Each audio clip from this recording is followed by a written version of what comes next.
ಇದು ಒಂದು ಸವಾಲು. ಹರಿಪ್ರಸಾದ್ ಅವರಿಗೆ ಸವಾಲು, ನಮ್ಮ ಕಾರ್ಯಕರ್ತರಿಗೆ ಸವಾಲು. ಅನೇಕ ಜನ ನಮ್ಮ ಕಾರ್ಯಕರ್ತರುಗಳು ಕಾಂಗ್ರೆಸ್ನ ಇತಿಹಾಸ ಗೊತ್ತಿಲ್ಲದೆ ಇರ್ತಕ್ಕಂಥದ್ದು, ಸ್ವಾತಂತ್ರ್ಯ ಹೋರಾಟದಲ್ಲಿ ನಮ್ಮ ಪಾತ್ರ ಏನು ಅಂತಕ್ಕಂಥದ್ದು ಗೊತ್ತಿರ್ತಕ್ಕಂಥದ್ದು, ಸಂವಿಧಾನದ ಮೂಲ ಉದ್ದೇಶಗಳೇನು ಅಂತಕ್ಕಂಥದ್ದು ಗೊತ್ತಿಲ್ಲದೆ ಇರ್ತಕ್ಕಂಥದ್ದು ಅನೇಕ ಕಾರ್ಯಕರ್ತರಿದ್ದಾರೆ. ನಾನು ಇವತ್ತು ನಮ್ಮ ಕಾರ್ಯಕರ್ತರಲ್ಲಿ ಮನವಿ ಮಾಡ್ತಕ್ಕಂಥದ್ದು ಏನಪ್ಪಾ ಅಂತಂದ್ರೆ, ಹರಿಪ್ರಸಾದ್ ಅವರ ಜೊತೆಯಲ್ಲಿ ನಿಲ್ಲಬೇಕು ನೀವು. ನಮ್ಮ ಸಿದ್ಧಾಂತ ಏನಿದೆ, ಸಂವಿಧಾನದ ಮೂಲ ಆಶಯಗಳೇನಿದ್ದಾವೆ, ಆ ಆಶಯಗಳನ್ನ, ಸಂವಿಧಾನವನ್ನ ಜಾರಿ ಮಾಡತಕ್ಕಂಥ ಪ್ರಯತ್ನವನ್ನ ಮಾಡಬೇಕು. ಅಷ್ಟೇ ಅಲ್ಲ, ಇನ್ನೂ ಒಂದು ಹೆಜ್ಜೆ ಮೂಲೆ ಹೋಗಿ ಜಿಲ್ಲಾ ಮಟ್ಟದಲ್ಲಿ, ತಾಲೂಕು ಮಟ್ಟದಲ್ಲಿ, ಬೂತ್ ಮಟ್ಟದಲ್ಲಿ ಶಿಬಿರಗಳನ್ನ ಏರ್ಪಾಡು ಮಾಡತಕ್ಕಂಥ ಪ್ರಯತ್ನವನ್ನು ಮಾಡಬೇಕು. ಇವತ್ತು ನಮ್ಮ ಮೂಲ ಉದ್ದೇಶ, ಸಂವಿಧಾನದ ಮೂಲ ಉದ್ದೇಶ ಈಡೇರದೇ ಇರ್ತಕ್ಕಂಥ ಪ್ರಯತ್ನವನ್ನ ಮಾಡ್ತಾ ಇದ್ದೇವೆ. ಅದಕ್ಕೋಸ್ಕರನೇ ನಾನು ಮುಖ್ಯಮಂತ್ರಿ ಆಗಿರುವಾಗ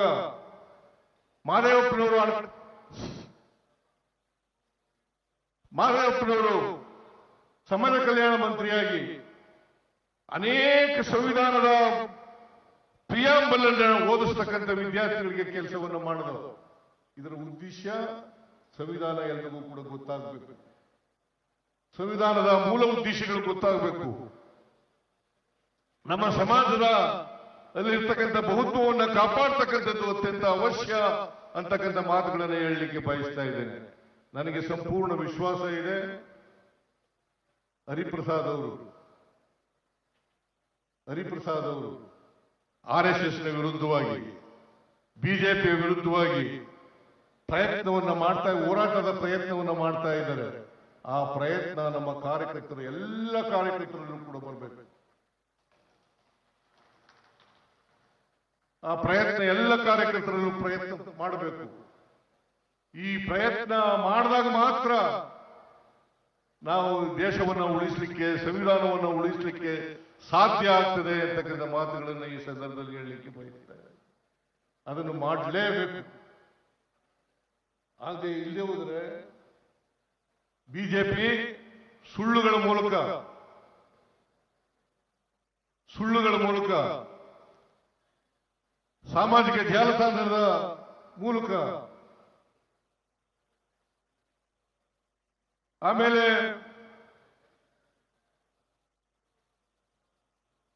ಈ ಸುಳ್ಳುಗಳನ್ನ ಹರಡಿ ಜನರನ್ನ ದಾರಿ ತಪ್ಪಿಸ್ತಕ್ಕಂಥ ಕೆಲಸವನ್ನ ಮಾಡ್ತಾರೆ.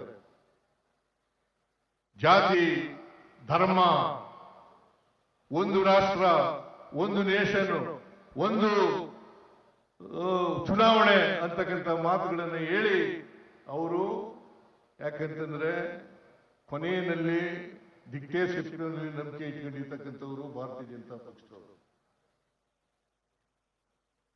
ಯಾಕೆಂತಂದ್ರೆ ಎಡಗೇವಾರ್ RSS ಸಂಸ್ಥಾಪಕ, ಅವರು ಅವರ ಸ್ನೇಹಿತರನ್ನ ಕಳಿಸ್ತಾರೆ ವಿದೇಶಕ್ಕೆ. ಮುಸ್ಲೋನಿ, ಇಟಲಿಯ ಮುಸ್ಲೋನಿ, ಜರ್ಮನಿಯ ಹಿಟ್ಲರ್, ಅವರು ಯಾವ ರೀತಿ ನಡೀತಾ ಇದ್ದಾರೆ ಅಂತಕ್ಕಂಥ ಹಿಟ್ಲರ್ನ ಆಡಳಿತ, ಮುಸ್ಲೋನಿ ಆಡಳಿತವನ್ನ ಈ ದೇಶದಲ್ಲಿ ಹುಟ್ಟಾಕ್ಲಿಕ್ಕೆ ಪ್ರಯತ್ನವನ್ನ ಮಾಡ್ತಾ ಇದ್ದಾರೆ. ಅವ್ರಿಗ್ಯಾರಿಗೂ ಕೂಡ ಬಿಜೆಪಿಯವ್ರಿಗಾಗ್ಲಿ RSS ನವ್ರಿಗಾಗ್ಲಿ ನಮ್ಮ ಸಂವಿಧಾನದ ಬಗ್ಗೆ ನಂಬಿಕೆ ಇಲ್ಲ. ಸಂವಿಧಾನದ ವಿರೋಧಿಗಳು ಈ ದೇಶದಲ್ಲಿ ಯಾರು ಇದ್ರೆ ಅವರು RSS ನವರು ಮತ್ತು ಬಿಜೆಪಿಯವರು ಅಂತಕ್ಕಂಥದ್ದನ್ನು ನಾವು ಮರೆಯಲಿಕ್ಕೆ ಸಾಧ್ಯ ಇಲ್ಲ.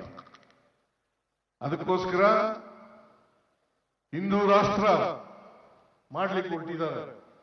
ಇದು ಮಾಡ್ಲಿಕ್ಕೆ ಸಾಧ್ಯ ಇಲ್ಲ. ನಮ್ಮ ಕಾರ್ಯಕರ್ತರು ಬಿಡಕೂಡದು.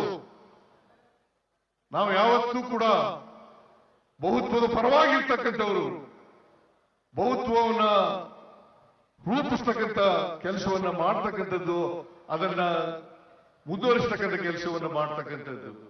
ಈಗ ಹರಿಪ್ರಸಾದ್ ಅವರು ಕೇವಲ ಚುನಾವಣೆಗೋಸ್ಕರ ಮಾಡಿರ್ತಕ್ಕಂಥದ್ದಲ್ಲ.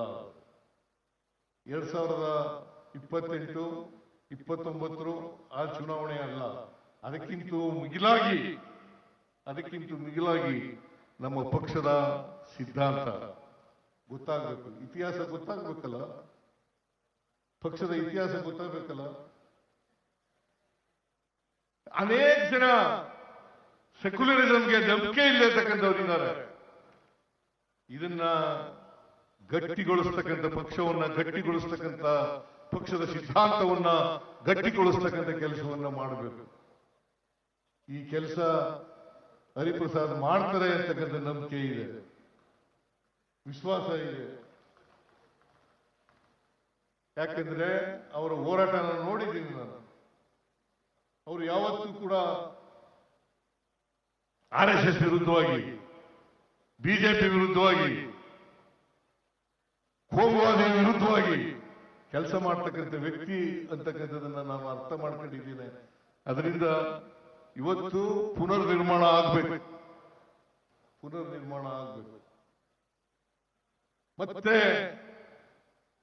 ಸ್ವಾತಂತ್ರ್ಯ, ಸಮಾನತೆ, ಭ್ರಾತೃತ್ವ ಈ ದೇಶದಲ್ಲಿ, ಈ ಸಮಾಜದಲ್ಲಿ ಎಸ್ಟಾಬ್ಲಿಷ್ ಆಗಿ ನಾವು ಈ ದೇಶವನ್ನು ಮುಂದೆ ಮಾಡಿರ್ತಕ್ಕಂಥ ಕೆಲಸವನ್ನು ಮಾಡಬೇಕು. ಅದಕ್ಕೆ ನಮ್ಮ ಎಲ್ಲ ಕಾರ್ಯಕರ್ತರು ಕೂಡ ಗಟ್ಟಿಯಾಗಿ ಸಿದ್ಧಾಂತದ ಗಟ್ಟಿಯಾಗಿ ಕೆಲಸ ಮಾಡ್ತಕ್ಕಂಥ ಕೆಲಸವನ್ನು ಮಾಡಬೇಕು.